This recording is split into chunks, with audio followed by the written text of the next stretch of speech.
let's see if Patrick can read session. In keeping with an act relative to extending certain COVID-19 measures adopted during the state of emergency, this meeting is being conducted remotely over Zoom. Attendance by board commission members is remote, and remote attendance is counting towards quorum. The meeting is being broadcast live and recorded on ECAT. So with that, where did I put my list of humans? I was going to go down my checklist here. Oh, it's in my other thing. Go to my checklist here of everybody that's here, and we'll do our voice vote bit. Let me see. Here we go. All right. All right. I think we've got everybody that's attending. So let's do a quorum voice vote to show everyone that we made it. DiNapoli, DiNapoli, yes. Present. Lamb, Lamb here. thank you. Jenkins. Jenkins here. I don't see Chris yet. I think he said he was going to be a few minutes late. We'll give him when he arrives. DePietro. Yo. I'll take a yo. Balin. Here. Here. And I am here. That's 1, 2, 3, 4, 5, 6. Just to double check. We are at quorum. We are in session. Hello. Welcome, everyone, to everyone's favorite fun meeting, the FinCom. As I said at the top, we're going to start off by jumping to the end. We're going to go to Article 16, Amendment of Local Historic District Bylaw. Wayne has joined us to give us some details on that as the questions that came up last time. I don't want to misinterpret the question that came up last time, but effectively, my understanding of my notes were the committee had a question about effectively what the current homeowner felt about the designation, and was there any sort of impact or understanding of what that looked like, and to have a better understanding. If anyone on the committee has an easier or better way to categorize that or a deeper understanding, feel free to correct me, but I will give the floor to Wayne otherwise. All right, sure. Thank you so much for having me here tonight. So this is a proposal to add another local historic district to Easton's bylaws. This would be the third. We have one in downtown North Easton, which was, I think, created in 2010 and expanded. A second one was adopted down at the Hayward Pool area on Morrison Foundry, and this would be the third one, a single property historic district for the oldest home in Easton, built circa 1717. The way local historic districts work is exterior work that requires a building permit visible from a public right-of-way is reviewed for appropriateness by the Historical Commission. So new roofs, new windows, it is not painting or landscaping, minor maintenance things. It is essentially, like I said, stuff that requires a building permit, including, say, additions. We have had several meetings with the property owner. It's owned by a fellow named Michael Lewinter. He lives on Long Island. The tenant is his son, Justin Lewinter. The house itself was bought and restored by the former Historical Commission chair, starting about 20 years ago. So it's in extremely good shape. We've had several conversations with the owner and the tenant, the father and the son. We had a formal meeting on July 7th. We had a public hearing August 25th. The Historical Commission did a site visit on September 3rd to meet with the fellow who lives there. And they are supportive of the concept of a local historic district. The owner, Michael Lewinter, his chief question is, does he gain anything by such a listing, or does he lose anything by such a listing? And the answer is not really.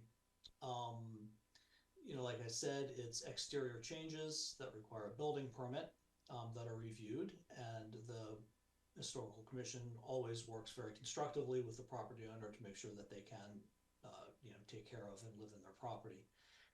And in terms of enhancing or reducing the property's value, most historical commission districts don't really see an impact to that. The things that really affect a property's value are, say, its redevelopment potential. And in the case of this property, you need 40,000 square feet for a buildable lot, 150 feet of frontage. This is about a 2.5 acre property bisected by a brook, so its redevelopment potential is quite limited. it could arguably help increase the property's resale value. Folks who want to buy a 300-year-old restored house, it's a fairly small target market. So folks who are interested in those properties could well be attracted to a well-preserved and well-protected colonial home. See why I brought Wayne? How much better was that than what I was trying to stutter through last time? Even though he prepped me before that call and was like, "Look, good luck with this one." But thank you so much, Wayne. That's exactly what we were asking about. Are there any other questions or any other thoughts about 16 that Wayne could potentially answer while he's here? Wayne, have you talked to any of the abutters, and do they have any comments in regards to this? We have not. There aren't very many abutters. If you know the property, it's down towards Wheaton Farm. There's some folks across the street. It's not a very densely populated area, and this only would affect this one property. All the other properties were built from the 1960s, 70s, 80s, so this is really the only historic property in that immediate area. Is part of what's called the Bay Road National Register Historic District. So there's a number of other historic resources up and down Bay Road, including, say, Wheaton Farm, the barn, the old Wheaton Farm house, the Federal style house across Bay Road from the barn. There's several other properties, but this is the historic one right in that immediate area. Wayne, so when you mentioned that the homeowner is generally in favor, obviously there's some details to kind of iron out, like the questions that he still has, but is it more of a like he just wants to know before he jumps in, or is it going to be like a situation where it's kind of like weighing on his just like the answer is going to weigh on his decision one way or another? In our several meetings with the owner and the tenant, they're all quite receptive to the idea. So we are not, I don't want to overstate anyone's positions, but they are receptive to the concept of a local historic district. The owner has said he may even come up to Easton for the town meeting vote, because he would like to go out for a beer with the commission afterwards, he has said. We'll see how everything shakes out. But so far, both the fellow who lives there and the fellow who owns it do seem supportive of the initiative. Yeah, I think that reassures me a little bit. I think my concern was I just didn't want your town meeting to do it unilaterally and like have kind of like the property be encumbered without the property owner's consent. That just seemed like an issue, but that makes me feel better. If you could let him know that the chair of the FinCom was instrumental in getting this passed, and thus if beer is involved, that we'll talk offline. So we'll absolutely. Yeah. An incentive to draw like town meeting to an efficient close, right? Yeah, right. I mean, this is all just above board across the board. Any other questions? Any other thoughts for Wayne while he's here before we can let him go off into the night and we'll attack Connor and Wendy directly? Seeing none. Does anyone have a motion for Article 16? Motion to recommend Article 16 to Petra. Do I have a second? Second. Oh, Jenkins, you got to get up early in the morning to beat the DeNaps. Come on now. DeNapoli. DeNapoli, yes. Kelly. Yes. Robert. Yes. I just changed from last name to first name. I don't know why. Chris, welcome to it. I didn't hear you. Yes. Thank you. Mike. Yes. Arthur. In the spirit of the vote, I'm vote yay. And I am a yay as well. Thank you, Wayne. Article 16 is recommended. We are off and running. Thanks, Thank you Wayne. Night. Oh, you bet. All right. Let's see. Welcome the rest of everyone. We let Wayne go. He can have the rest of his evening back. We have Connor, Wendy, Linda, Justin. Sean just jumped on. Sean coming in as well. Let's let him in. Why not? Patrick, if it's okay with you, I would ask maybe that Article 7 be taken first, because that's the only one Linda is here for, and I think that'll be probably the briefest explanation and discussion with the committee, whereas the fire-related ones are probably longer. Not a problem with me. I love to go out of order because it causes everyone to have to listen to the entire meeting to see what we talked about, which, I'm egotistical, so that makes me happy.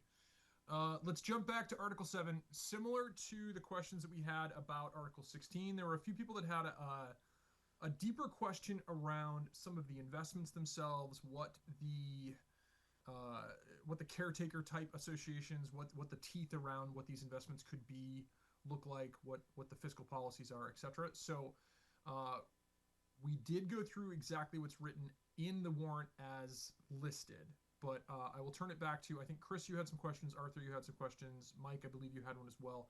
To restate the questions you had about Article 7, the prudent investment of trust funds.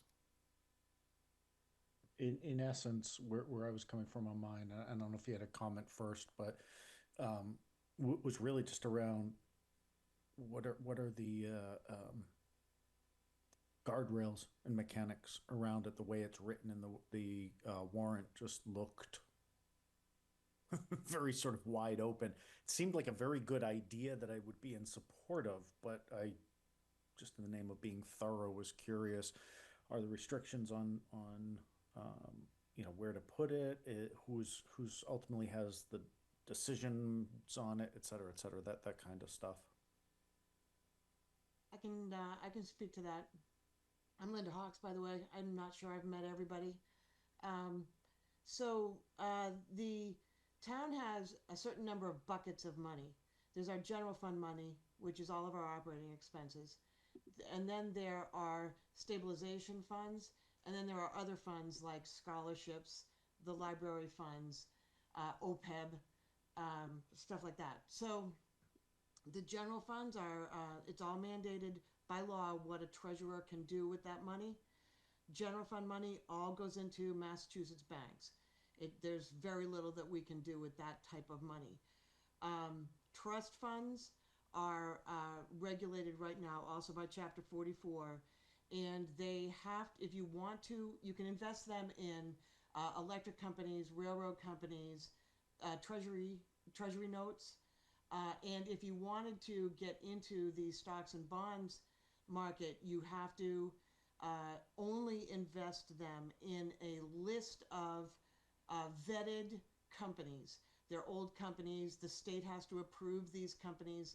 They're companies like Coca-Cola, General Electric, Pfizer. It's kind of heavy on the pharmaceutical companies. Not necessarily Fortune 500 or anything like that, but any company can apply to the state and to be put on this list. But getting through that process is onerous, and the list hasn't changed in years. So that's the second bucket. Just as a little preface, there's another bucket of money, OPEB specifically. OPEB, other post-employment benefits, trust funds, are not regulated like your stabilization funds are. We have been able to use prudent investor or prudent decisions at all times with our OPEB trust funds. And so we have been, and it's worked well.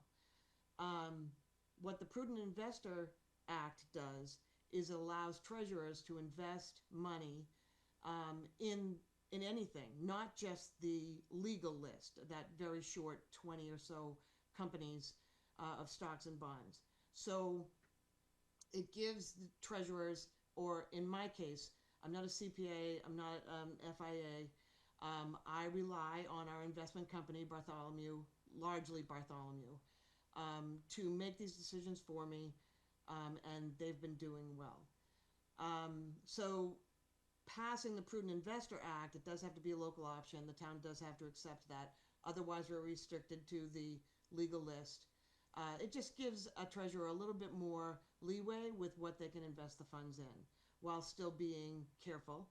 And the thinking behind all of the laws concerning investments are that it's taxpayer money, it's town money, it's not my money. I can't play with it. And the state decided a long time ago not to allow treasurers to take chances with government money. I mean, and that makes sense. That makes total sense. So, but this will allow us a little bit more leeway, and the returns should be greater. Let me just get my end of year report up here. our OPEB money last year had a rate of return of 9.73%. For comparison, our stabilization funds had a rate of return of 6.06%. So, that's a considerable difference in how we can invest the funds. And so still, you're going to be doing it intelligently, prudently, carefully, and security is the first mandate for a treasurer when they're handling the trust funds. So I hope that answered a little bit of the question. Yeah, so just what you're saying all makes perfect sense, and I'm like I said, I'm heavily inclined to be supportive of this. Overly restrictive, onerous rules are generally foolish. At the same time, I think we've established that respect for norms is not a thing. And so I'm just wondering, did this rule in state law, does it put any meaningful guardrails on it? Like, obviously, you're not going to go, let's dump the money into Dogecoin, right? That's absurd. Yet, could somebody else do that? Is there anything that says you've got to, only a certain amount can go into certain asset classes or something? Just anything that restricts it. I think that it's also important to note that we do have an investment policy. The shortest answer to your question is no. It takes away the guardrails a little bit because it allows the treasurer or their investment firm to invest still prudently. That's why it is the Prudent Investor Act, to invest in other things besides just that limited list. And we do have an investment policy that we follow. It also doesn't remove any of the percentages. The town as a whole, the law, I don't know the percentages exactly, but it's somewhere near only a certain 60%, I believe, of your portfolio can be in stocks and bonds. So, I mean, the law by itself does provide a guardrail in that it limits the percentages that can be invested in stocks and bonds. But also we have our own investment policy that that will sort of steer an investor into appropriate firms or investments. Okay. Thanks. Arthur, go ahead. I was just going to ask, is there a list of companies that are currently considered the prudent investment available? There's no published list except for the legal list, the legal list is that list of 20 or so companies that you're allowed to invest in without accepting the prudent investor. Once you accept prudent investor, the list of companies is open-ended. A treasurer can steer that if they would like. A couple years ago, we ran into problems with Chinese investments, and then after that, Russian investments. Most specifically, Russian investments. And at the time, I questioned the people at Bartholomew, and I said, how much money do we have in Russia? Because it's failing. And at the time, we had none. We had one small thing that was maturing. So a treasurer could steer the investments, and should. That's part of my job. But I'm not an expert, and so I do rely on the experts to give me the right information. Thank you. My questions are really around order of magnitude. It's hard to kind of sign off on something when you don't really know how much you're signing off on. So, like, how big are these trust funds, and how you said up to 60% could be moved into these, I guess, more aggressive investment portfolios. So, like, and you talk about the difference between 6 and 9%. So, like, how much are we talking about? What's the risk? What's the reward? Like, Yep. So let me just take a quick.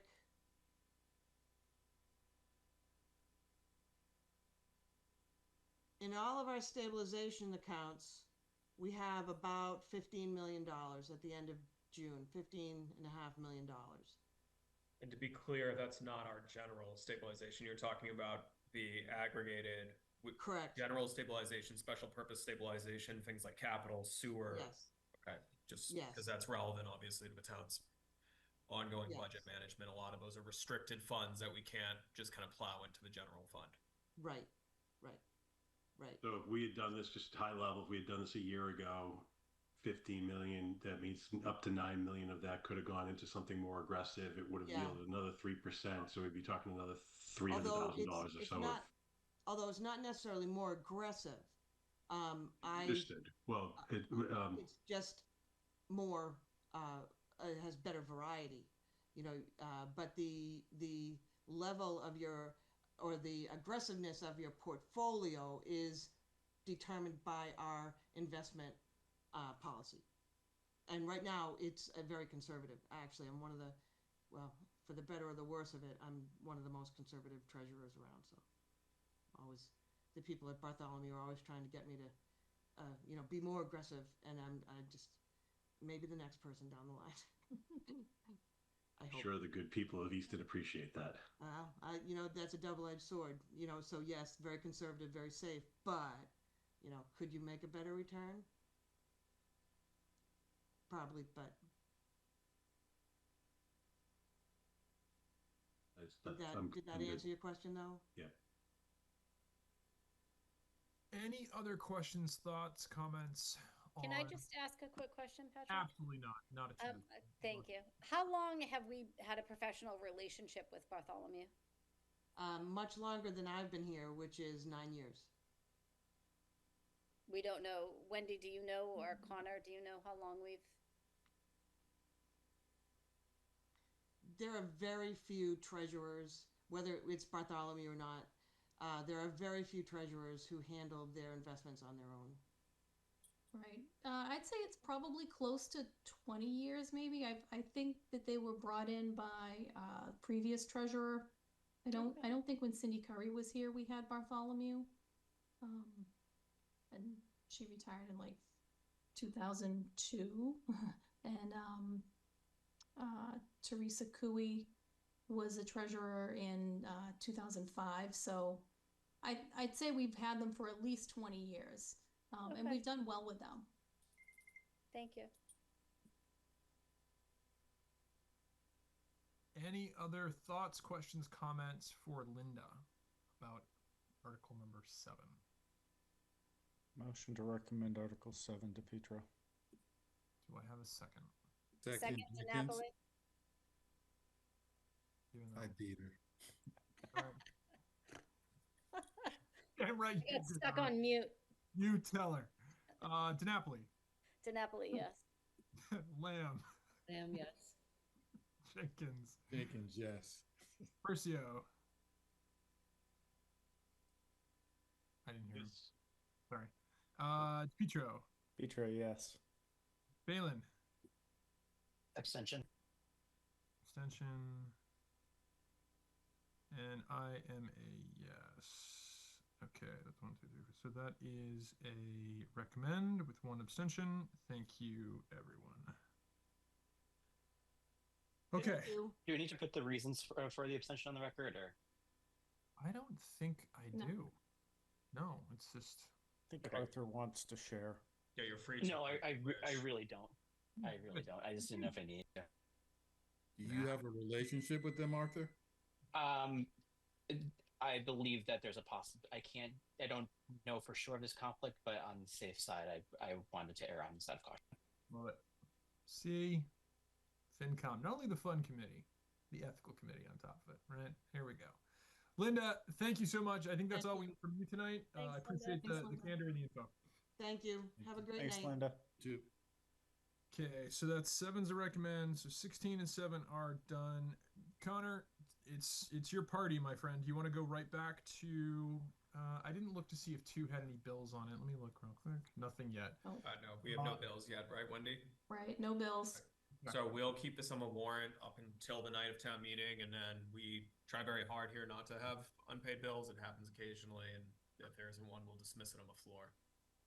So let's roll back to, let's see, Article 3 is still in draft, but what was apologies, I've been Yeah, running. you have a finance plan. So we have the fire chief, the deputy chief with us. Article 3 and 5 really bleed into each other as far as supplementing our operating budget and also funding a special appropriation for transitionary funding of a fire department.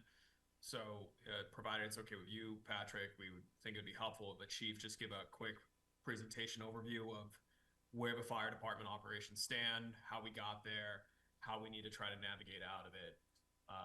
And that will tie into the operating budget. I glossed over Article 4 because, as I flagged for the committee, we're still actively negotiating with firefighters union. As the committee is probably familiar with the executive session, we can't get into any detail of the substance there, but in addition to the operating challenges the chief will talk about, we're making sure to try to account for that in the supplemental requests as well. So does that work for you, Patrick, and the committee? Anything that involves me not talking works for me every time. So I 100% welcome Justin, my favorite fire chief. John, second favorite, right there. Deputy favorite across the board. But Justin, if you've got a presentation, or if Justin and Connor, you're going together, feel free. The floor is yours. All right, well, Chief, it's your show. I'll be part of the discussion on the back end. All right, thank you for having me. So we're talking a little bit tonight about, mainly what I'm going to speak about right now is Article 5. That involves, I'm going to kind of start with the end and then work back to it. So it involves, due to the, as you all are very well aware, the budget situation in town, we have to make some significant moves for the fire department to hold it together, which includes privatization of the ambulance. So tonight's presentation kind of talk about why and how we got there, and a little bit about what that's going to look like, so you can all understand what's happening, and then the rationale for Article 5. So I have a presentation I can put up for you. If you give me 1 second, I'll share that.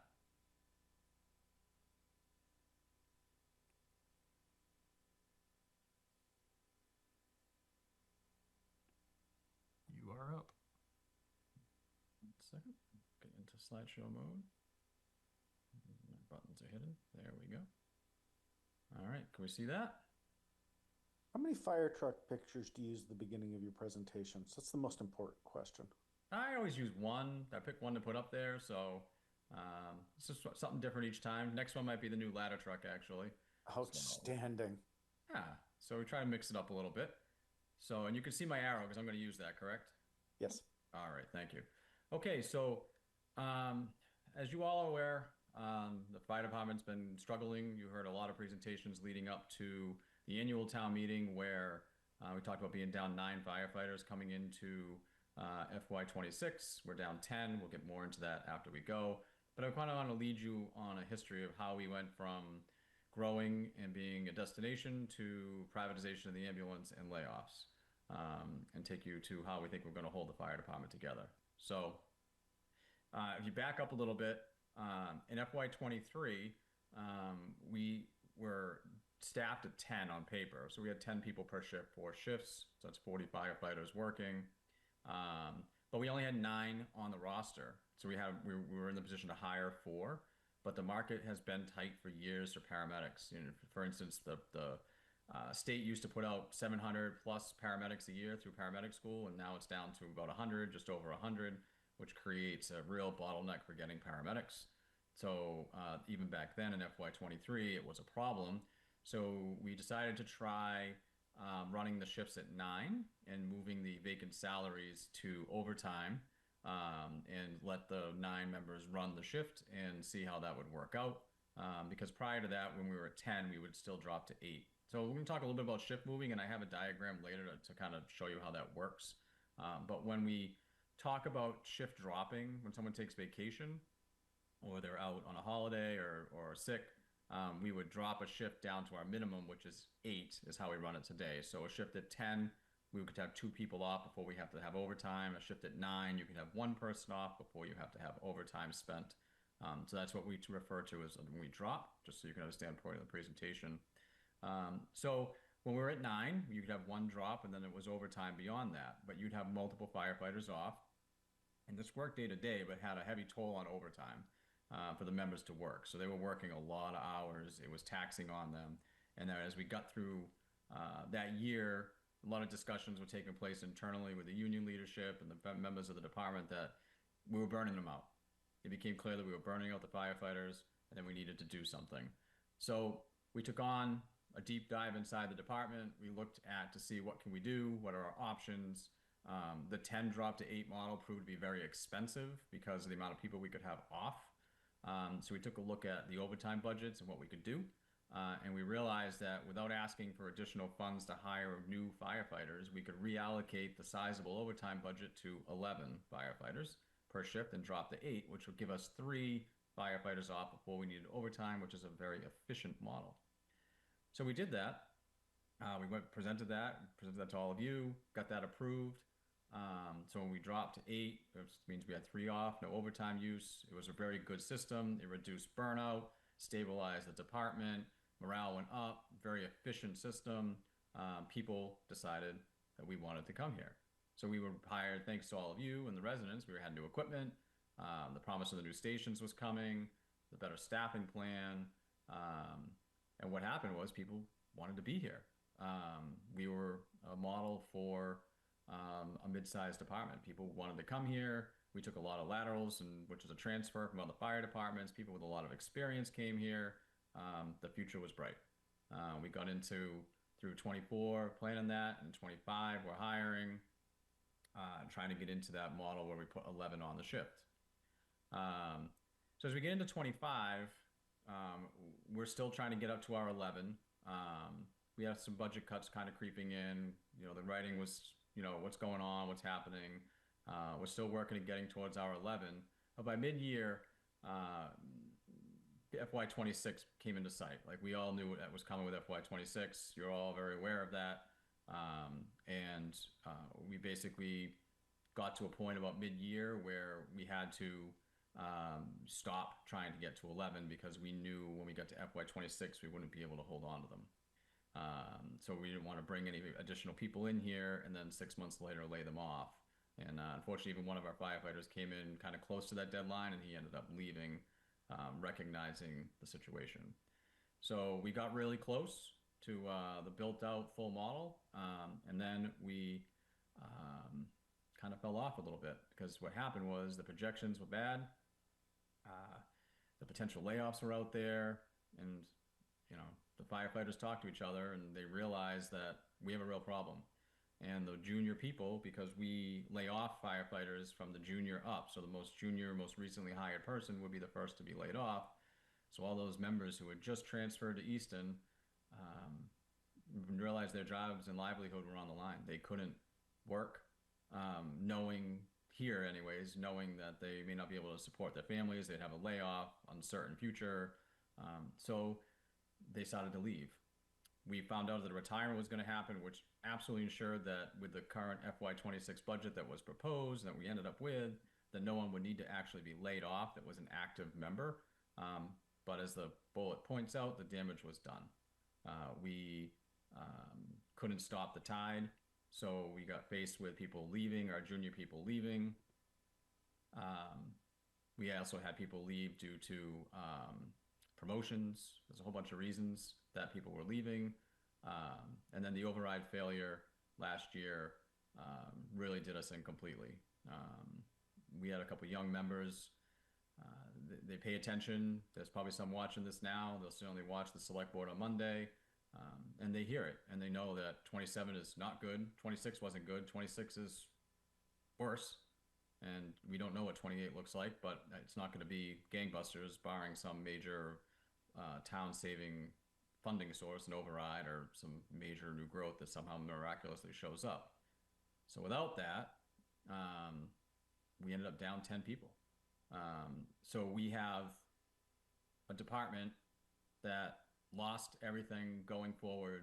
The promise of the future was gone, and we started FY26 on paper down 2 positions, but we're actually down 10. Forced overtime is a thing that we have now. Holds are happening. Typically in the summer you have some holds, but holds are when someone's forced to stay. So for instance, over the summer, when you have a firefighter who works a Friday, Sunday shift, they work Friday and then they work Sunday, 2 24-hour shifts. and then they're forced to stay on Saturday because there's overtime that has to be filled and there's no one to take it because we're just so short-staffed and everybody's burnt out.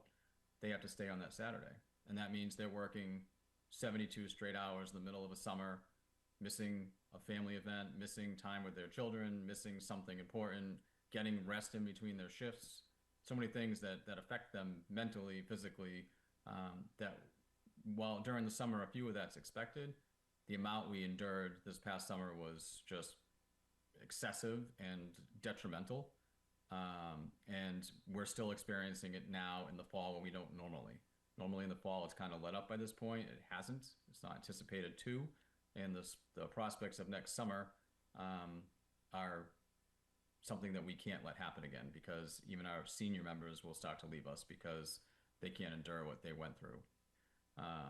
So we tried to hire, actually. Like we put out to hire. We wanted to see if we could fill a couple spots, take some of the burden off, but the market's tight to begin with. Fire departments are taking firefighters from each other because the market's so tight, and there's a lot more competitive fire departments than what we have here in Easton now, unfortunately. And we're just not a draw. And so even if we tried to hire, I could put up a hiring sign rather on my car and drive around, and it's not going to get anyone.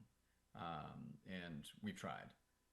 So now we're in a situation where we have excessive job openings, firefighters that are overworked, no real prospect of a stable future for the next couple of years, and which just all boils down to a really bad situation for the fire department.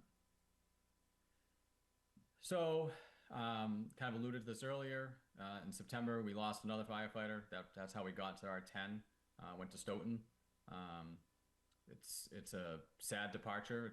It's the son of one of our own firefighters, and we hate to see that. I'm a fourth generation firefighter, and proud to be one.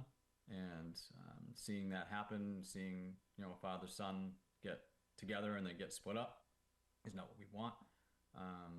And we're down close to a quarter of our department now is missing. We have very few options because FY27 is going to be a terrible budget year for all departments, and we're already so far behind the curve that we don't have many options. While the town's considering an override potentially in the spring, there's a lot of uncertainty about what it's going to be. Will it pass? How big is it going to be? If it's not big enough, are we really just in the same situation? What are we doing? There's so many questions there that we really can't go out and recruit and tell people they're going to be stable and be able to be here. So, with all of that said, our job is to find a way to protect all the residents of Easton, and most importantly, protect our firefighters, because if we can't protect them, they can't protect you. And we had to go back to the drawing board to find something to stabilize the department. So where does that take us? Protect our firefighters, ensure their safety, and make sure that what we're providing them is sustainable, or else we have no ability to protect the residents. And one of the things we've realized is that we are stretching too much to operate our 2 ambulances and provide proper staffing on our fire trucks and provide incident command, which is the people who keep people safe at the emergencies. So who keeps the firefighter safe? The incident commander. Because when you're inside putting a fire out or working a car accident under power lines, somebody's got to be watching, step back a little bit to say, hey, this isn't safe, you need to get out, watch out for this needs to happen, hey, there's someone in the window, we got to go rescue them. But if that person's inside fighting that fire, they can't actually see what's going on outside. They have no ability to keep the scene safe. So we're asking our firefighters to operate with too few people at emergencies, especially when the ambulances are out, with no command and control. And we're driving them into the ground physically as far as the work and the holds. And, it's mentally driving the department into the ground morale-wise. And it comes a point where you have to make big moves to save the situation. And that's where we're at. And what did it boil down to? Is there another way that we can hold on to the firefighters that we have, improve morale, make them safer, and still provide the services the residents expect? And the answer is to privatize the ambulance. And what that looks like is this. So this is what we do today. When we're at 8, which is almost all the time now because we're so down on shifts that staff on shift that this is where we're at. You'll see on the left, we have a fire truck with 2, and a red helmet indicates an officer. That's someone who's in charge. We have 2 of them per shift right now.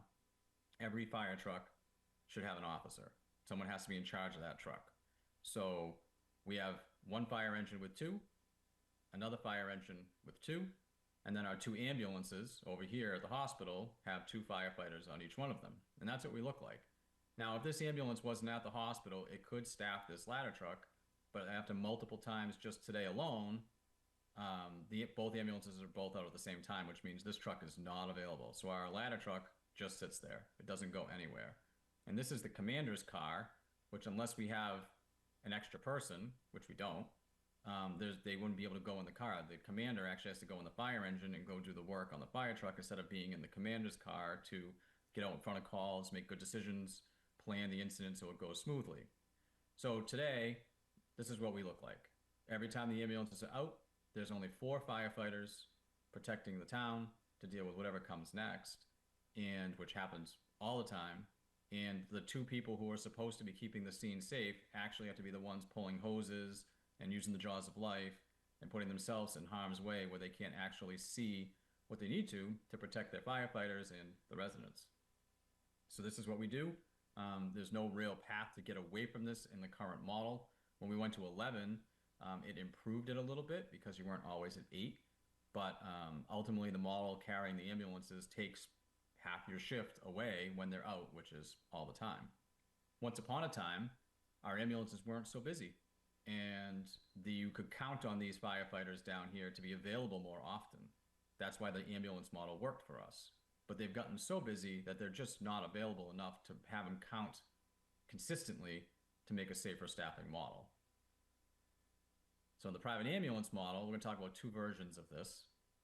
So in the private ambulance model, we would not have our own ambulances anymore. They would be a private ambulance. Add whatever private company name you want that says Easton below it, because it'll say Easton on the door. They'll be dedicated to us. They're not going to be shared with anybody else.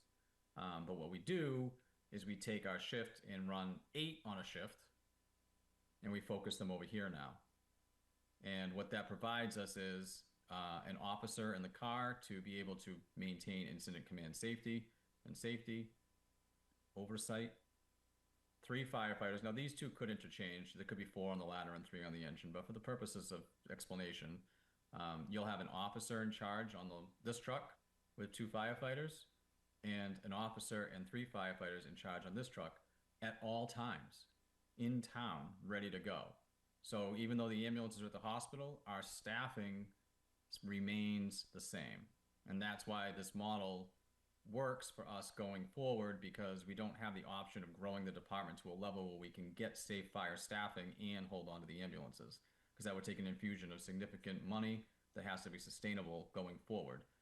We definitely can't get the reputation of hiring people and then laying them off a month later because we found one-time money or we put stabilization to the fire department permanently. Like it's not going to be there. So we have to find a stable, sustainable model, and that's what this is. So you'll have, when the ambulances are out, you still have this amount of firefighters to deal with the next medical emergency, the next fire, the next car accident. And what's important to note, and we'll talk a little bit more of this in the future slides, is we're still going to every medical emergency with Easton firefighter paramedics to make sure that our residents have good care, often getting there first, and providing full ALS capability, because our trucks have full medical ALS, advanced life support capability. So if we drop that 1, so that drop comes back, you see how we drop down. It's just both these trucks would run with 3 on a day when we have 7, but that would be our minimum. We wouldn't go below 7, and you would have this model. So even still, you're significantly above the 4 you had when both ambulances were at the hospital in our current model, and you still got an officer in charge making sure everything is safe. So those would be the 2 ways it would work in the private ambulance model. We'll talk a bit more about the details of that here in these slides.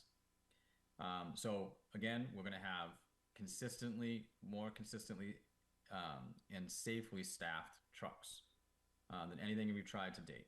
That's what's important. We're getting to a point where it's become so challenging to hold the fire department together that we have to internalize ourselves and look inside to say, what are we going to do to hold on to ourselves and protect ourselves, and so that we can make sure we have something left to protect everyone else.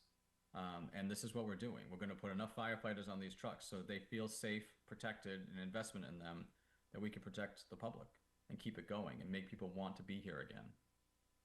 NFPA, which is something that guides us, they're not regulatory, but they provide the regulations, the foundation for our regulations. Calls for 4 firefighters per fire truck to be properly staffed. And in this model, as you saw on the previous slides, when we're at 8, we'll have 1 at 4 and 1 at 3.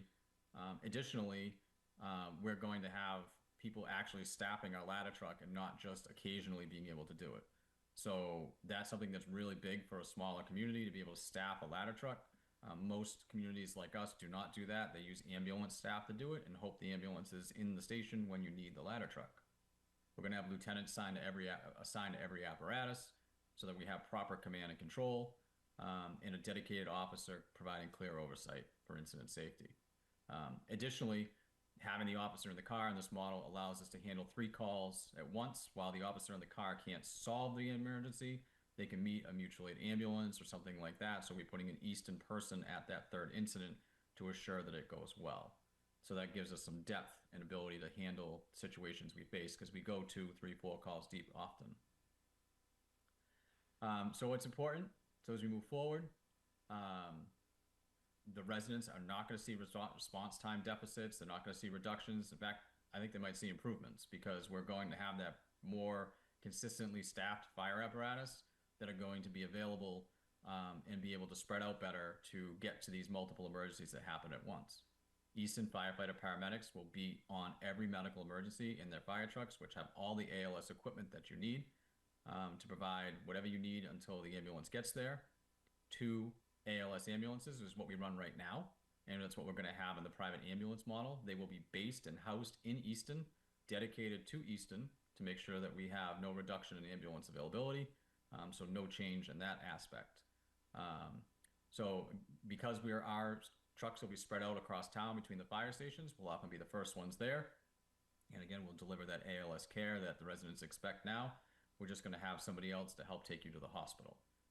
But we're still going to be there. We're still going to make sure that the situation is good and safe, and that the residents see a good professional service. Some other things, we keep our skills sharp, because right now sometimes we need a 3rd paramedic on an ambulance, our own ambulances, and they come from the fire engine, so we would provide that help to our private ambulance service that would, if they need it, to make sure that nobody has to go with a lack of care or a lack of practitioners in the truck, so we can do that for them. And the reality is, even when both ambulances are at the hospital, in the privatization model, our fire protection will be improved by 75 to 100%, depending upon whether it's 7 or 8. And then the bottom piece of this slide really says it. This model balances operational stability, fiscal responsibility, and the continued delivery of exceptional emergency services during a very challenging time for Easton. And I very rarely read a slide line directly, but it's important that I think that kind of sums up what we're trying to do. If we had all the money in the world, this probably wouldn't be the option. We don't. It's not our first choice, but we have to find a path to stability. We have to find a way to hold on to our firefighters, make them want to be here, and when we do have to hire in the future, make us a desirable location again. Our services remain consistent. I think firefighter safety and morale is going to go up in this model. Once we get to it, there'll of course be some challenges around change. Everybody's nervous about change, firefighters included. We're not scared to run a burning building, but the unknown is still nerve-wracking for us, and this is different. I'm not trying to say that it's just an easy thing or something we just do willy-nilly. It is a major event that we're going to do to try to hold on and keep the wheels on the proverbial fire truck. We'll have stronger fire suppression. Our ALS emergency medical care will continue to be delivered, and we will make sure the fire department will have oversight of the private ambulance company. So that's another piece that's important. It's not, we're not giving away our control. They're going to work basically for the fire department and we'll have the ability to work with them and have oversight about who's here and who's in town working for us, as far as representing the emergency care our residents expect. So what is Article 5? Article 5 is a request for funds relative to the transition to the private ambulance model. Some of the things we were asking for these funds is to provide a third-party analysis on how we implement this. It's different. We have a pretty good handle on how we want to do it, but we should do a gut check on it and make sure that the path we have chosen is going to work. And if there's any adjustments to policy or procedure that we need to make, it's good to have another set of eyes, as this is an important change. And then we're also going to use the funds for public outreach to make sure people understand what's going on and allay fears about what's happening. And then some additional parts of this article will provide some stabilization for the department. There's going to be expenses that come with this. Some of them are known, some of them aren't. We're going down a path that there's no real book for, because this isn't new. This isn't common to have this happen. We're kind of in a very unique situation in Easton right now, with the whole between our hiring, the paramedic shortage, the financial situation. So we're just making sure that we have what we need to make sure this is a good, smooth transition, and that the residents don't notice any change, that other than the name on the side of the ambulance when they actually have to go to the hospital. But your firefighters will still be there. We'll get it done, and as we approach that transition, we'll make sure the residents know more about it and answer any questions people do have. And for now, that is the end of my presentation. I try to keep it as brief as possible. I thank you and take any questions. Thank you, Chief. Great presentation. I have a small pile of questions, if it's okay. Just making sure I understand some of the things that you said. Robert's nice. Robert raises his hand. I just start talking. So if I understood this correctly, what we're outsourcing is transport. Correct. We'll Just still the ride to the hospital. We will still staff firefighter medics as our preferred default out of our fire station. I imagine you have some others that are not medics, but we're 100% medics right now. Very you proud are. of it. That's kind of what I thought, but I was like, that it can't be that good, can it?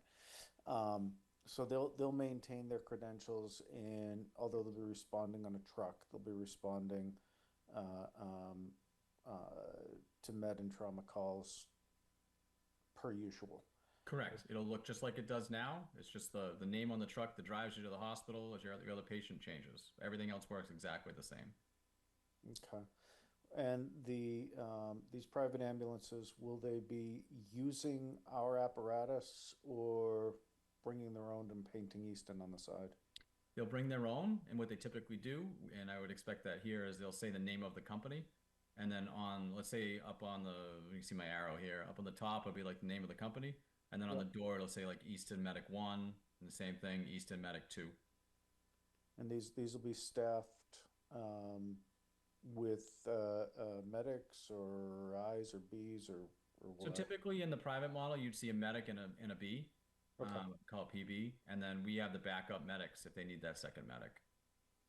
Okay. Chief, could I just jump in just for the benefit of the committee, that we don't have a signed contract on this yet. So we're talking about what we expect and what we're going to want to see out of this model, but that for anyone who's watching this at home, like, this isn't necessarily us saying we have an agreement in hand for this exact service. This is, under procurement law, you can negotiate directly and get really specific terms that the fire department can really make sure that you have what you need as chief. But I just want to can you clarify that for? Sure. So what the next steps are going to be is obviously the town meeting ask. We have to go out and sit with the ambulance companies. We've had some preliminary discussions to make sure we're in the world of that we're a desirable community for a private ambulance company. It appears we are, but we have not done any formal negotiation. We have not done any contract signing. That would occur over the next month, 6 to 8 weeks to try to get that done. And then once we have pen to paper, then we'll actually be ready to say which company will be representing us. But the general model would be the only real option we would accept from a private ambulance company. We're not going to like take a one ambulance model. It's not going to happen. We would take a company that provides two. So the general model is what's going to happen, but until pen to paper happens, it's not official. Yeah, and I appreciate that very much. My questions are coming from just sort of trying to get a sense of intent more than anything. I don't mean to corner you on any of these. No, please keep coming. Is the intent to station their equipment at our stations or at their own? I think the plan as of now is where this will occur around the time we move out of our Depot Street station, the current station that was renovated in 2019. And as part of the presentation on the building project, the public wanted us to hold on to that station because it's got historical value, it was recently renovated, and find a use for it. Well, we didn't quite think we were going to get there this way to find a use, but the use is actually going to be to house, hopefully, the 2 ambulances in that station, and then our firefighters will be in the 2 new stations. And then, thank you. And then finally, one of my historically deep concerns with private ambulance business in general is wages. They're notorious, typically speaking. Do we have the intent or ability to do anything that will help protect those medics and EMTs on those ambulances in terms of what they're ultimately paid? Because the reason I understand this is very, almost in some ways a staffing option for us. We don't have the people currently to staff our own equipment, and I get that. Yep. Just my hope, for what it's worth, is that we're not going to somebody who's going to just get burned and churned for a bunch of employees that are poorly paid for driving very sick and injured people to the hospital. No, it's certainly a fair question. I can't speak to the running a private ambulance company, but as somebody who worked for one for a long time, or a couple of them, and also still got your ear to the rail in the market. One of the things that interestingly happened after COVID was the market really lent into the favor of the paramedics and the Bs, the basics, because there were so few that in order to staff the private ambulances, those wages went up significantly. So the wages are significantly higher.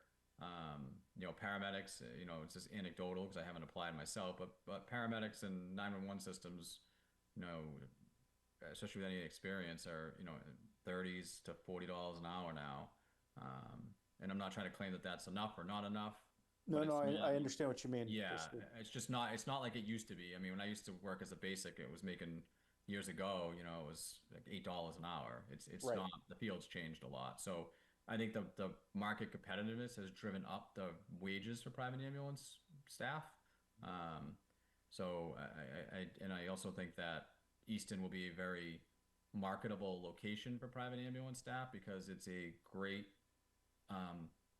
you're all great. Easton residents are just great. They want to be here because they get treated well. They're appreciated. It's just a great community. It's a destination for these private ambulance paramedics and basics. In fact, a lot of firefighters do it part-time, and they may end up here part-time. So I'm confident in that side of it. And like anything, there's always a headache here and there, personnel-wise. I mean, it's just part of life. But generally, I'm confident about it. You've answered my questions far better than I feared you might. So thank you so much, Chief. You're welcome. I wanted second that Easton's great. Robert, you're up. Sure. Connor, Chief, we're lucky to have you, to be quite honest, to come up. There are several communities going through a similar process. And the fact that you came up with a model that even I understand, you're to be congratulated. Connor, thank you for the clarification, though, that this will still be a process. The question I had, though, Chief, is that I understand one firefighter went to Stoughton. How did we lose the other 9? Is that were we down 8 anyway? And that's how we got to the 10 being down 10? Sure. So we lost a few to leaving because they were junior members. We've lost 2 to promotions to other departments, 1 to a deputy chief, 1 to a chief. Retirement. We have some injuries that are not coming back. So those are all pieces that add up to the 10 when you add them all together. Okay. And then just to get to the privatization, just the cost. And I imagine, and I guess this is something that you and Connor and all the other selectmen will talk about. Will this be an RFP process when looking for a private service, ambulance service? Will this be an RFP process? So, and you would normally think so, but under the 30B procurement law, private ambulance services are exempt. So we can sit down and talk with each one individually and don't have to go through an RFP process. And I think my personal opinion, because it's basically just my opinion only, is that provides some ability for a town or your fire chief, whoever's representing, to ensure that you're getting quality care for your residents and not just the low bidder. So I think I applaud, as much as 30B can be cumbersome and challenging and maybe annoying sometimes. I think this aspect is a good thing. Gotcha. Just on the wages for private ambulance service, but also their employees, the wages have changed post-COVID, and they do make anywhere between, I believe, it's almost prevailing wage, Massachusetts prevailing wage. I think they have to make between $30 and $40 an hour, something to that. But okay. I agree, and I think the interfacility ambulances, the ones that go between the hospitals, get over $40 an hour now, because they're even tougher those positions are even tougher to fill than the 911 positions. Fantastic. Once again, I appreciate the presentation. Very well done. Thank you. Kelly, I saw your hand next, if you want to go. Thank you. And thank you, Chief, for your presentation. I'm just wondering, what is the downside to doing this? Well, the downside is we want to provide you with those ambulances. That's something. And that's with our personnel. With our personnel, like that's I'll jump in, not to complicate matters. I mean, because one of the reasons, Kelly, why this is an option on the table is that had there not been a run on the bank, right, and had so many people not voluntarily left, the amount of involuntary job terminations you would need to do, right, because we're talking about ending up in a place in the mid to low 30s of positions compared to we were at 46. So to kind of as a business choice do that when things are working, because I think I appreciate the question, but I don't want to lose sight of things were working here. And what's motivating this is that much like where preventative maintenance, in this case the override, would have been cheaper to keep things working as they had been, it costs a lot more to fix it once it breaks. And so that's why, we're really looking at this as setting aside the risk and the lag time on a potential override. It would cost substantially more, even if an override passed, to put things back how they were than it once cost. So in an ideal world, we would be able to keep providing these services with our personnel. I don't go, a few weeks without hearing from someone in town about how great our firefighter paramedics were to them or their family member on an emergency call. And that matters, and that culture matters, and that excellence matters. And I'm not saying you automatically lose that, but it's a meaningful change. And who pays for the ambulance? So right now, if the town comes with the ambulance, is there a difference in the cost versus a private company to the person that is being transported? So the rates, we set our rates, and the private ambulance company will set their rates. I anticipate them being quite similar. We've, as part of the belt tightening we've had to do over the years, our rates are pretty high, and I don't think that private ambulance would change much of that. So I think it'd be very similar. and not to keep complicating things, but you are the finance committee, so I don't want to leave the meeting not explicitly flagging that the end point here is that the ambulance revenue we collect would no longer be collected by the town. That's how, in theory, these models work, is that a private company does that billing for their work. I was going to add, just to follow up on that, because that was the question that I had sort of bubbling, is that in the past model, when we had like the 1.63 ambulance revenue, was going back in the general fund, I think, and then obviously was being allocated accordingly.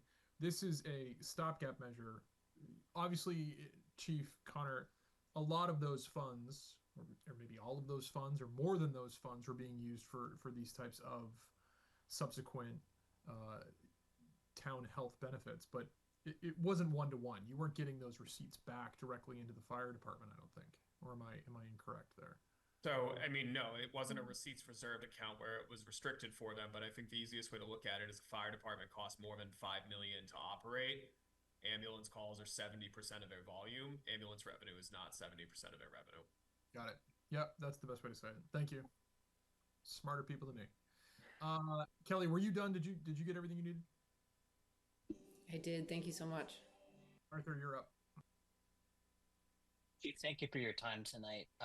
So just kind of like digesting this, and I think I'll kind of jump off of the points that were made. So obviously we have, my understanding is that we've kind of been running an 8-man model now, which has been bad for burnout because of the way that the way we're operating, and plus like we're down a couple of units. Obviously, if you're running an 8-man would be more palatable in terms of morale and maintaining burnout and operations. My question is how. So I think my first question is, if we're having the same number of people running the shift, how do like the finances kind of work out, since like we're going to be now paying for a private ambulance service as well as the same number of firefighters? So our minimum is 8 now, but we're actually funded much higher. We just don't have the positions. So when you start to take out the cost of the salaries and the benefits and the other pieces and the debt service and you move some stuff around, you start to get closer to that $1.7 million that the ambulance revenue comes in as an offset. So we were working with Connor and Wendy to come up with a financial model to make this work. So that, I think that's how that happened. So we weren't staffed at 8 total and then get rid of the ambulance. We were really originally at 11. So when you take out 11, you're dropping that many firefighters per shift. It adds up. So that's kind of how you do that drop. You got to think of it more as we were 11 dropping to 8 times 4 shifts. So the appropriation, by dropping those numbers, it sounds like we would come out ahead based off of kind of dropping that appropriation. Yeah, I don't think it's a net positive.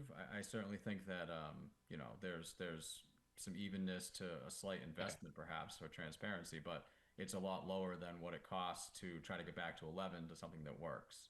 And we're just faced with the fact that we have no option. Like, this is for the first time in my career, I've been a chief for a dozen years now, probably almost 13 years, I guess. And I've never felt this feeling, this position that I'm in, that it used to always be like the firefighters were protected. They felt staffed enough. They felt what they needed. And we were focused on protecting the public. Now I'm worried about protecting my firefighters because I'm worried if I can't protect them, they can't protect you. And that's a different mentality for me. And, it's almost like circling the wagons to make sure we're safe so that we can continue to keep you safe. So because of that, it's almost like too far-fetched to even think about getting back to like an 11 model that would work. So we're basically boxed into something different to try to hold it together, because you need more funds, stable funds that are going to last year to year to make us competitive and stable. And I think that's the real challenge. That's not on the horizon right now. And this is a definite. This is something we can do, that we can make better and hold things together. So. Okay. And I don't know if you can answer this, Chief, but with an 8, since we're at 8-man now, if we go to your proposed model, is it a situation where the paramedics who are assigned to the ambulance would move to a truck, or is that something different? Yeah, so if you look at the slide that's up now, the 4 over here, they basically end up over here now. Okay. So they get housed, they'll permanently be staffing a fire engine or a ladder truck or the car, and not jumping between the ambulance and the ladder truck and moving around. Because right now, they go this way. These two would jump up here if there's a fire call, and then they jump back to the ambulance, they get in the gear, they're going back and forth. These guys will just stay in the ambulance and go to fires in them. So that's, whereas in this model, they'll actually be in a position for the entire shift. They go on, they put their gear on the truck, they stay in that position, they're not bouncing around, they can set themselves up better, be better prepared, better trained. There are a lot of positives to it. It's just a big change. So it's effectively reassignment. It's not anything different. Yeah, so we call them engine days, where you get to ride the engine, you drive the engine or ride on the engine for the day versus riding on the ambulance. And basically every day becomes an engine day. That's their home now. They're going to be on the fire engine, still go to medical emergencies, still provide paramedic care. But when the private ambulance transports them to the hospital, they get back in the fire engine instead of the ambulance going to the hospital. All right, Chief, I appreciate you taking the time. Thank you. Of course. Chris, you were up, sir. 2 quick questions. One, super tactical. What happens to the existing equipment? Will we sell that? Where does that go? Surplus. So the existing EMS equipment that we won't use will be surplused off. And I guess this might be a question for Connor, but maybe for both of you. Any other towns that have gone to this model, has there been any impact, positive or negative, on liability to the town? Anybody tried to sue the town because you outsourced the ambulance services and somebody died in the ambulance? We get substandard care. Anything that we should be concerned of that way? So with the exception of Melrose was private. They took over an ambulance, and then they went back to private for a host of reasons. No one else has really tried it.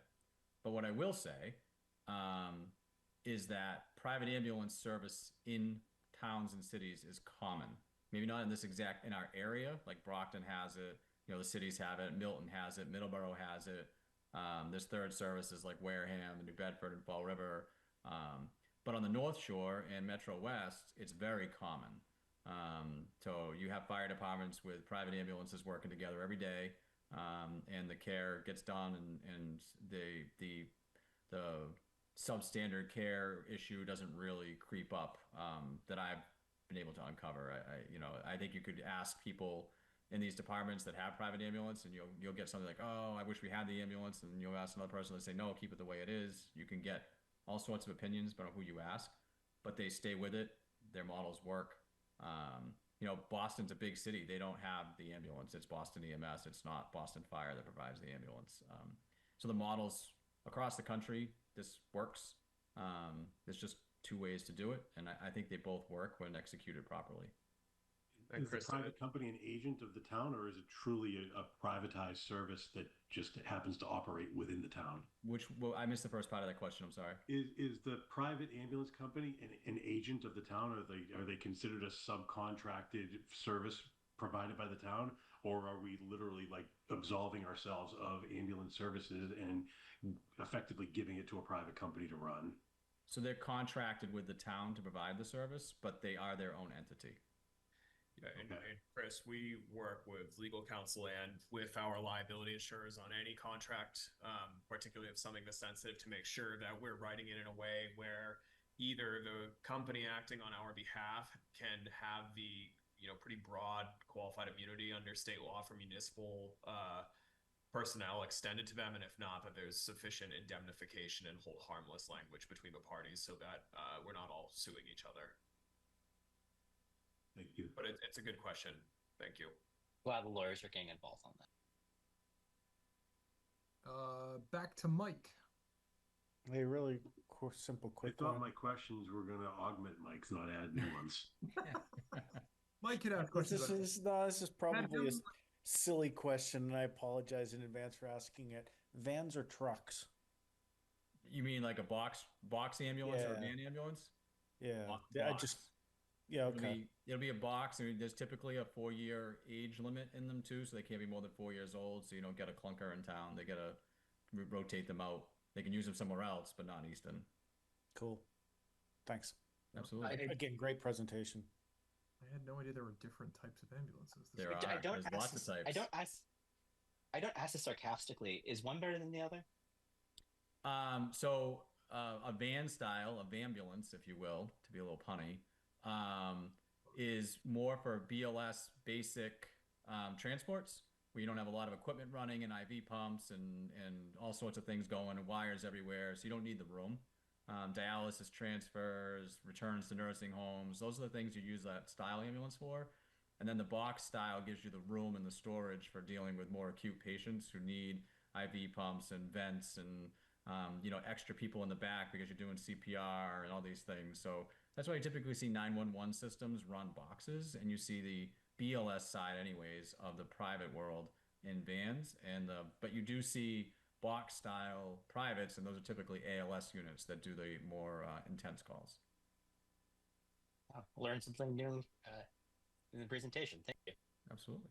That's Patrick. Can I build on a question that Chris had? Is that okay? Just because again, I don't want to be sitting in a room in 6 months. Someone say we didn't go out of our way to flag these things. One of the questions, which was a good one, was about surplusing or not needing ambulances. One of the things that, tying it back to this article, another thing I wanted to convey, although I think it's clear in the article, if not, I would love and welcome everyone's feedback.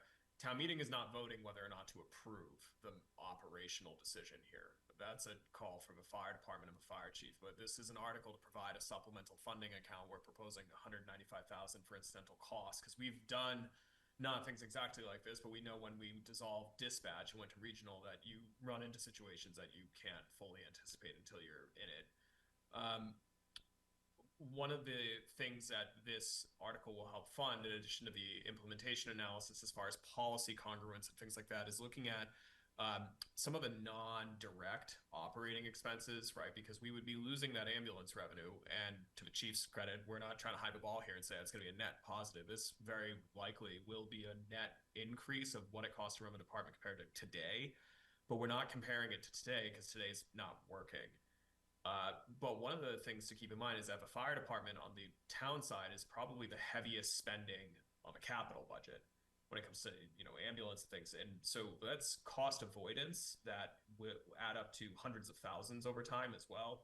So we want to make sure we're getting a holistic picture, not being overly simplistic of you lose revenue here, you reduce jobs here, and that's it, because there's pension assessments that you wouldn't be paying. There are capital costs, both upfront cash capital and debt service for larger capital that you are no longer paying, health insurance that you are not necessarily paying. So we want to make sure that we are getting as good information to everyone as we work through this as possible. I have one follow-up question to that, which is more along the lines of in looking at the what is this thing called? In looking at the draft finance plan, the $195,000. I just realized you guys had hands up. Sorry, but I've waited a while, so I'm going, and I'm in charge. The $195,000. Do we have that delineated into what the stabilization versus sort of the funding for the actual the transition cost or the consulting cost? Is that broken out yet, or is it too early to all that? It's meant to be flexible. Okay. Because again, there's not a playbook for this. So, with it being an article, it's a very restrictive, only to what, I mean, it's broad, but it's only as broad as the article. It's not money that we could just move around and do whatever with. So, but no, we don't intend to put like an itemized budget, because it's not something we've done. Okay. And we're taking this route rather than just kind of baking it into the recurring budget, because this is a one-time expense we anticipate, and we don't want to inflate the recurring budget with more one-time money.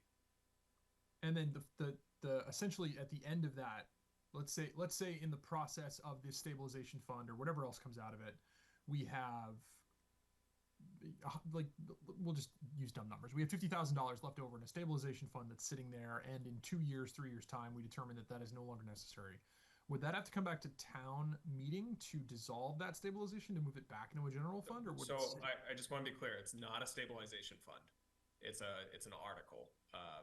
It's just an appropriation. Wendy can speak to it, but if you don't spend it, it sits there. It could be reallocated for other purposes with town meeting in the future. Yes, Wendy? It's meant for the stabilization of the department, but it's not a stabilization fund, so it'll be a special article.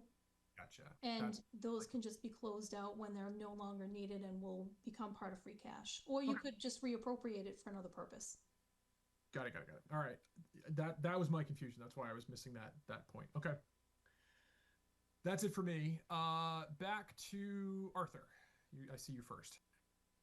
Yeah, Chief, just kind of something that popped in my head.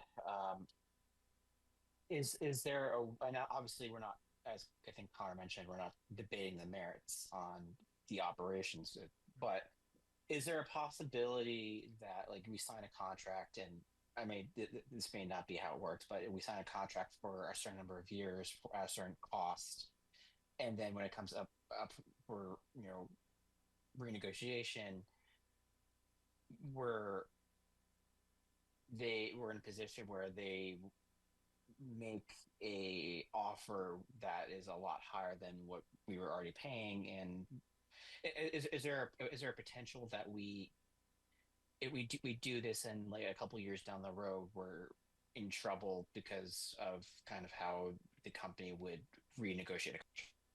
Sure. No, great question. So, and we've thought that through. So a couple things that we've done. So there'll be multiple companies out there potentially interested. So when it comes renewal time, if we're a good town to be part of, then if the one company we have doesn't want to be here anymore, hopefully somebody else would bid.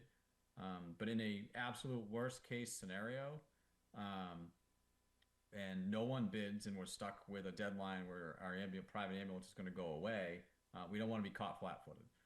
So one of the things we're going to do as part of our transition is, I mentioned earlier that the fire engine ladder truck will be staffed with paramedics and also have ALS, advanced life support equipment, on it. But as part of that, we're going to make them licensed as what they call a class 5. It's more stuff for you, more trivia for you. It'll be a class 5 non-transporting ambulance. So our fire engines will actually be licensed as ambulances. They just don't transport patients, which means we can have all the equipment we need. And by doing so, A, it makes it legal to have the equipment, and B, we're maintaining our current ambulance license. We're not letting that go. So we'll still be a licensed ambulance service. So in a absolute worst case scenario, if we had to stand up an ambulance again with an Easton name on the side, we could. You could buy a used ambulance and get it going again if you had to in an emergency. But I don't anticipate that. But it's a great question, and it's important for everybody to realize that we really put a lot of thought into this, and that we even have a plan. I don't know what plan that would be, D, E, or F maybe, but if we had to go back, we could. Because we're still going to hire paramedics. We still have paramedics. We have the staff. You just basically got to go get a couple ambulances and put people on it. It's really not that hard to get an ambulance license in the state once you have your ambulance service license, which is what we have. I appreciate the thought. Yeah, oh, yeah, absolutely. I appreciate the thought you guys put into that. Thank you. Absolutely. Kelly, you're up. Thanks, Patrick. So you're going to be hiring a consultant to look at this and look at the sort of short-term costs and long-term costs, keeping in mind that we'll hire less people, have to pay less benefits and future retirement. So you'll look at all that and then make your decisions. What is the timeline for all of that? So I think that just to set expectations, the train on this has basically left the station. We still have to sign some contracts and do some things. Like, this is coming.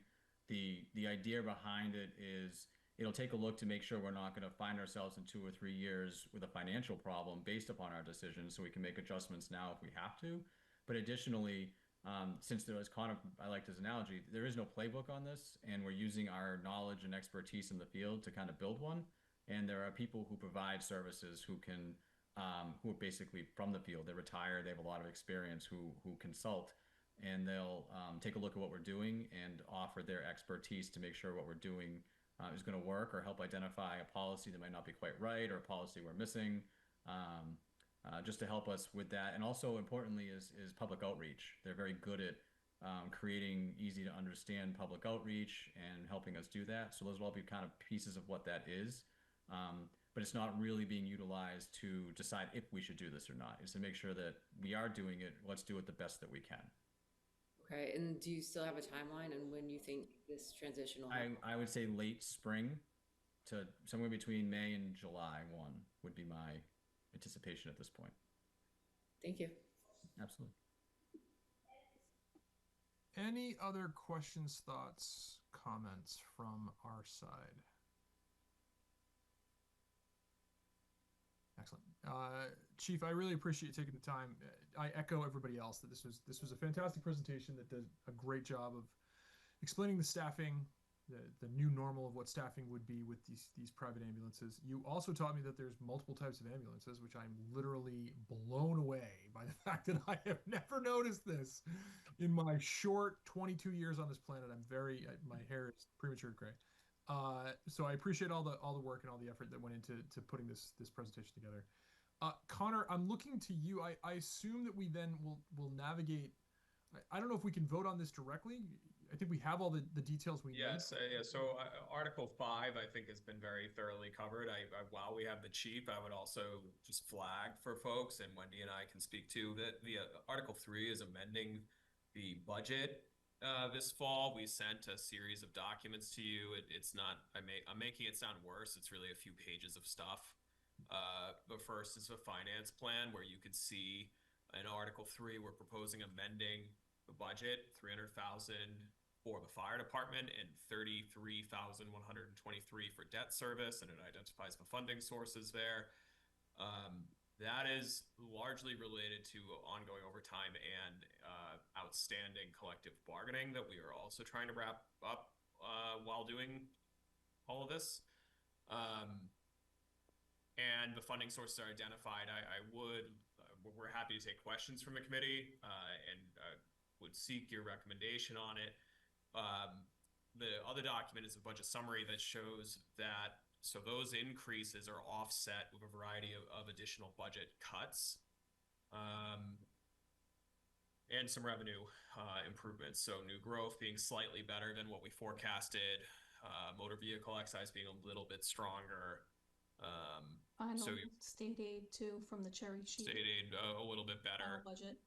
And then cuts. So since the override failed, even though we had a non-override budget, fire department is the most acute example of the operating strain we're under, but it's everywhere in different ways. And so much like, we started hiring freeze on many positions about a year ago on the town side, but we don't have a positive outlook for fiscal 27. So as people in administrative positions have left, if those aren't kind of required positions, right? So, we have a single IT director, we need to fill that no matter how bad the budget is. But we've cut more positions. So we've cut a position in the planning department since the override failed, and we've cut a position in health and community services for transportation. And we're going to reallocate those funds towards the fire department. Healthcare, we can reduce modestly by 100,000 based on actual enrollments, and a lot fewer family plans since so many jobs were cut, frankly, going into this year. So the increase to the fire department is largely offset by budget cuts between health insurance premiums and town additional jobs on the town side being cut. And the remainder that's not paid for through budget cuts is offset by revenue. Actual revenues coming in modestly better than what we planned. So happy to take any questions about Article 3, but outside of the debt service and fire department, that's all we're proposing for this fall town meeting based on what we know now. If that changed, we would come to you with an amended request and of course explain it to the voters at town meeting. But Wendy, correct me if I'm wrong, this is our assessment right now. Correct. Yep. Okay. And just to add to the debt service amount, that's the septic loan program We had one of the interim loan notes had closed, so now that's gone permanent. There'll be an interest, debt and interest payment this fiscal year, which was not included in the original budget, and that is offset with the septic loan betterments, receipts reserved for appropriation. So Wendy, just a question then on the septic loan, is that additional $1 million that we have? So, in Article 8, you mean? Yeah, where it That's a says, borrowing authorization, so, what happens is the money is financed really through the Mass Clean Water Trust, and, we will draw down money to give to homeowners, but then we assess them betterments, and so the loan is paid back through those betterments. okay. Okay, so let me recap, just because I feel like I'm missing one aspect of this. So I see also in the draft finance plan that you do have in Article 6, there is a number for the appropriation for capital. That's capital. Article 3 is what I'm speaking to. I meant fiscal Right. 2000. Yep. Yes. I just want to make sure that I understand that essentially the takeaway then is that because of the current nature of the article structure, you put this additional draft finance plan for us to be able to then vote on the various different material measures that are here. Should we vote on 6 as well? Because is 6 done? It's just not printed on the final article? So no, just as a procedural matter, the capital planning committee is meeting tomorrow night, and they should go first. Okay. All right. So then, before Mike jumps in and recommends something, so we have 3, right, writ large here, line item 3, which is the existing piece that you just walked through on the draft finance plan, as well as supplemental information on the various different cuts associated. We have 5, which is the result of Chief Alexander's presentation. I am willing to take a motion for either or both. Motion to recommend Article 5. Nope. You're willing.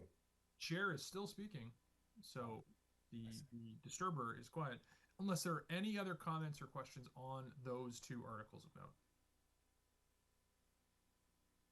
Seeing none, where's my Can I make a motion? Oh, I don't know who went first. I think DePietro had it. DePietro, were you doing both or one? Which one were you doing? Just doing 5. 5. All right, so let's do 5. 5's on the table. Do I have a second? Second. Second. I didn't unmute in time.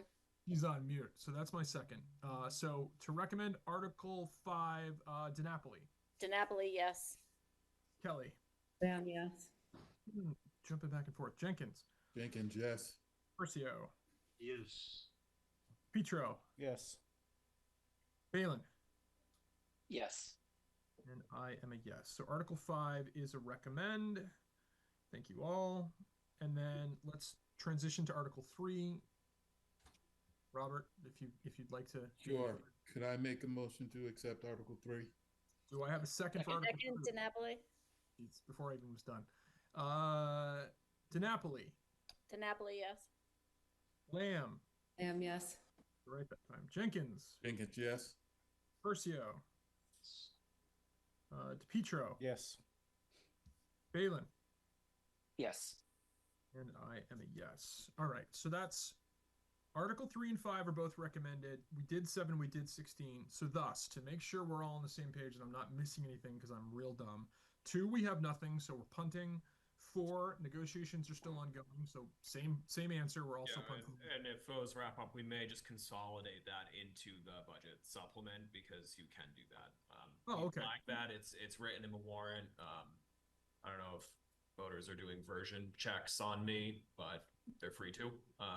So if that gets deleted, that would be why, and we would flag that in a motion for the supplemental budget.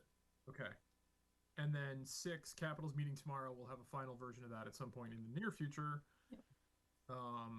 I guess the only question I would have, and this is not to the guest stars here tonight, but well, I guess it's more to Connor. Connor, do we know what the final date is for printing on the article?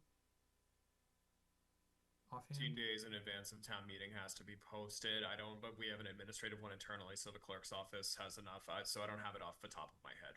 It's fine. Sorry. What I will do is I'll ask. Elizabeth had it the last time I talked to her. Yeah. I'll reach out to Elizabeth and see if she has that back a napkin. I will try. This goes to the FinCom. If we could do one more session to potentially cover any prior bills, and Article 6. I'll see what. Well, and just to be clear, Patrick, I, as out of respect for capital, we wouldn't formally seek a recommendation, but we do have the capital plan. You'd be forgiven for thinking we don't, because it's 4 things, but that's it.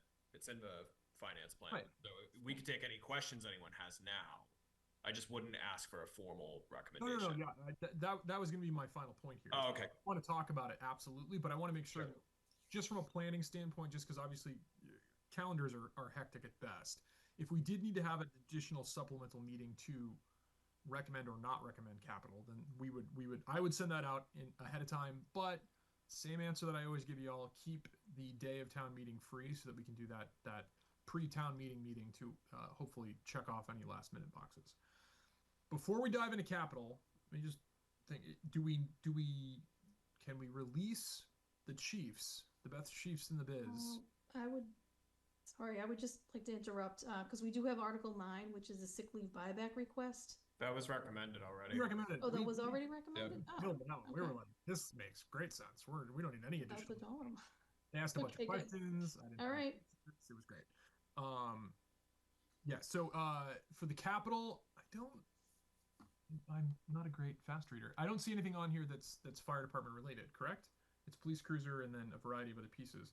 So for the purposes tonight, let's all give a rousing thank you to both chiefs. Really appreciate the time and effort today. Really appreciate you explaining this in a very nuanced process in a very simple way for those of us that are not sort of living in the fire department fiscal association every day. So thank you. I think we can let you go and have the rest of your evenings to yourselves. Thank you very much, and reach any time with questions. Excellent. Thank you both. Thanks, guys. Thank you. Thank you. Okay, so we'll let them depart. They're obviously busy. They've probably better things to do than chat with us and listen to my dumb jokes. So, like I said, 2 and 4 are still outstanding. 6 is outstanding. Does anyone have any questions while we have this audience about Article 6, which is listed in the draft finance plan, the supplemental capital budget for FY 2026?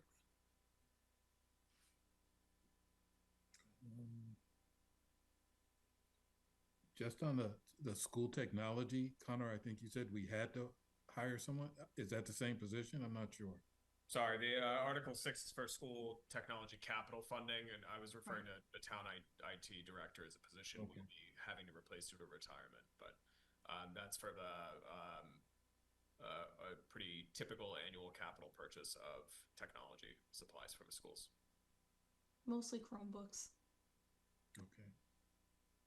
I will flag not to kind of pour it on, but anyone who's looked at a capital budget before knows this is extremely meager. We have deferred millions in requests from many departments just because our fiscal condition is obviously very strained.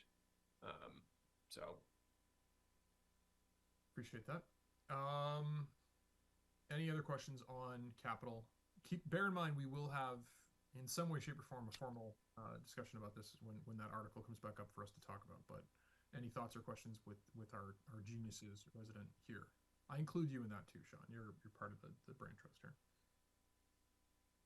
Wendy's smiling. That's great. I got somebody.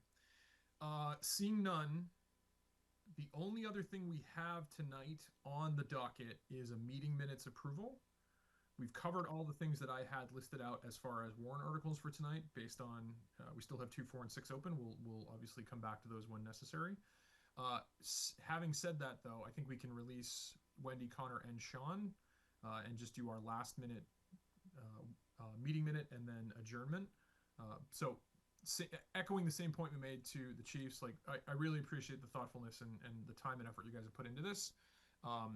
I reached out to Connor earlier today, just be like, hey, just FYI, I'm not sure what we're putting in front of people, and you can see the attention to detail that his crew and Wendy have put together and sent out to us to make sure we're all on the same page. So really appreciate the extra effort here to get this out in front of us on our timeline as opposed to your timeline.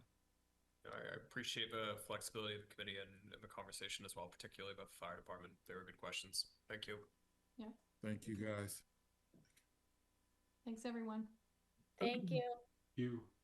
All right. So last sort of associated bits and pieces here. We have one meeting minute that I had sent on earlier tonight, which was the September 16th meeting.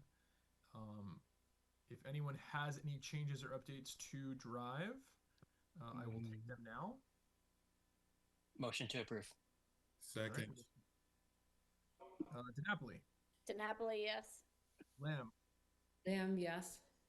Jenkins, Yes. Percio, Yes.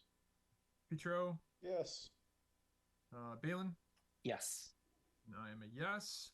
That leaves us with everyone's favorite motion. Motion to adjourn Wait, to wait, hold Pietro. on. Second DiNapoli. I have a question before Oh, we go do ahead. Go ahead, Kelly. that. The departments. So I have a budget subcommittee meeting on Thursday. Do we have a list of everyone's departments? We did not make any, no one got back to me with any desired changes as of last time, so we have not made any shifts yet. It's a good call out. When is your next meeting? Thursday. Thursday. Well, we'll probably bump it up against it then. I can send you the list of the existing sort of department associations.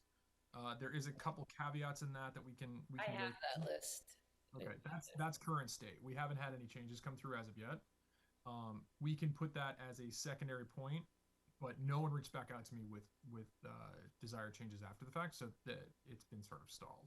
So I will good call out. I'll reiterate to this crew, from a department standpoint, you should have somewhere in your email the existing list of the department assignments. If you could do me the favor of before, I don't think we can vote on it either way, but before Thursday, if you have suggestions or thoughts as to which departments you'd like to be aligned to, at least we could have a rough order of magnitude thought process for Kelly to go to her meeting with, to say this is what the expected changes may be, and then we will vote on that at our next session. I think, I really just need to change my committee if someone wants to switch with me. Or I don't know if anyone has a burning desire to switch their committee other than me needing to switch it up. Does anyone want to trade for schools while we're literally on the line? Let me pull up the list here. Come on, going once. Anybody? Jeez, guys, not all at once, huh? Mike, stop. Kelly. You take up so currently, just to reiterate, I'm Cluster 1, which is the Selectmen, us, Reserve Fund, etc. Chris is assigned to Accountant, Collector, Treasurer, Assessors. Robert's Police, Dispatch, Fire, and Ambulance. I assume, Robert, you don't want to trade from Police Dispatch to the school. I do not. Correct association. Jay is currently assigned to DPW. You know what we'll do? Jay's not here, so we're going to be mean. Unless Mike... Shireen's not here as well. What does Shireen have? No, Shireen's got a decent one for her. Arthur, you should literally hold on to library until the end of time. Let's do this. We'll say on paper, I'm going to put a motion forward to swap Jay from Cluster 4, which is DPW, essentially, to Kelly to schools. We'll swap the two of you for now. I'll put a motion forward for that right now. Do I have a second? Second. DiNapoli. DiNapoli, yes. Lamb. Lamb, yes. She's like, no. Jenkins. Jenkins, yes. Percio. Definitely. Not here. Petro. Yes. Balin. Sure. And I'm a yes. Okay, so we'll do that. That's a stopgap. But like again, the association now is that your conflict of interest association is now out of the way, and then whatever our sort of additional transitions that we need to do after the fact, we can worry about later. So that I appreciate you bringing that up. And the other thing is, right, everyone getting the information collected from their departments. Yes. So that's a reiteration of the document that Kelly had given all of us to go back to your various different departments and ask for those pieces of information. If anyone has done that and has not sent it on, feel free to do so. If looking at the fact that none of you are making eye contact right now, and none of you have done it, and you need to do that, you have a couple days. Congratulations. Kelly, when do you need that? Kelly, do you need that by Thursday? No. So we need to make this decision by December. So ideally having collected all that information for November so that we can have it to be meeting with. So if you could do it, I mean, even if you want to do it before town meeting and get it to me, if that's enough time for you. If not, I would say mid-November. at the latest. And then also thoughts around asking for, so they'll ask, what does your committee feel like it wants to do in terms of asking an override again, no override? And if yes to the override, are they so inclined for more of a menu approach or just one ask? You know, what is the committee thinking? So those will probably be the questions I get on Thursday. Okay. Okay, so yeah, so to that point, I would say just for the sake of us having, theoretically, we're going to have a night of meeting either way on the night of town meeting. So if you could aim to have that questionnaire filled out, we can have that. I can put that on whatever our existing sort of agenda is to have that conversation about the committee's viewpoint, as well as whatever we have for those various different department associated pieces of information. That at least gives us a deadline to work towards, and then Kelly can have something that she can go into her latter half meetings for that. Kelly, I appreciate it. You held me accountable. I love it. Wow. Already did. I don't care. There's a superseding motion. I ignored it. I can do that. I'm drunk with power. So just as a last minute FYI, so 2, 4, and 6 still open. I will be in touch via some sort of scheduling methodology to see what we have available for additional times. And once we have finalization on those articles, it could very well be, like I said before, town meeting night. So keep that open. We need at least 5 or 4 more of you because I will be there. With that, final statement. Motion adjourned to Petra. Second, DiNapoli. All right, DiNapoli. DiNapoli, yes. Lamb. Lamb, yes. Jenkins, yes. Percio. Yep. Petro. Yes. And Balin. I like hanging out with you guys, but I'll vote yes. That boy. And I am a yes. Let me just double check to make sure there's not anybody sitting in the background. We are free. Thank you all. I appreciate your time and effort tonight. And I will Thanks, everybody. Good night. Good night.